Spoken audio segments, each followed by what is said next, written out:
আমার বর প্রতিদিন আমার পছন্দের খাবার তৈরি করতেন। মনে মনে খুব খুশি হলেও আমি তবুও বরাবরের মতো খাবারটা নিয়ে কোনায় গুটিসুটি মেরে খেতাম। এটা দেখে আমার শাশুড়ি খুব অবাক হতেন, কিন্তু আমি আরও বেশি ভয় পাওয়ার ভান করতাম।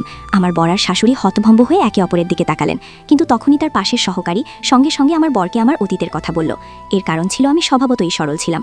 আমার সৎ মা আর সৎ বোন ভাবত আমাকে সহজে ধমকানো যায়, এমনকি বরফ পড়া দিনেও তারা আমাকে গরম ঘরের বাইরে শুধু পাতলা কাপড় পরে খেতে বাধ্য করত।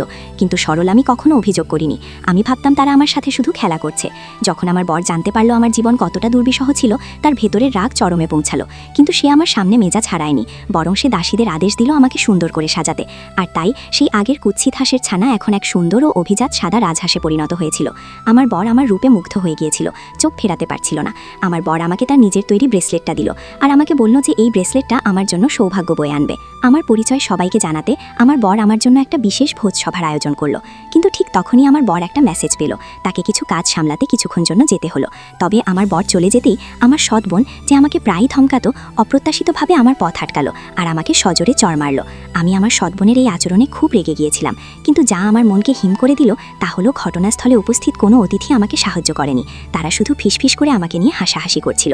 আরও খারাপ ব্যাপার হলো, আমার সৎ বোন আমাকে ধরে জোরে বলল যে আমি শুধু একটা বোকা, একটা বিলাসবহুল ভোজসভায় আসার যোগ্য নই। সে এমনকি মিথ্যা অভিযোগ করল যে আমি নিশ্চিত সবচেয়ে ধনী লোকের বাড়ি থেকে জিনিস চুরি করতে এসেছি। যখন আমি তাদের আমার বরের নাম বলতে শুনলাম, আমি খুশি মরে বললাম যে সে আমার স্বামী।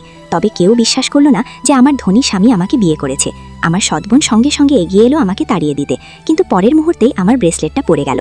সবাই দেখল যে এটা সেই নিজের তৈরি ব্রেসলেট, যা আমার বর সব সময় পরত।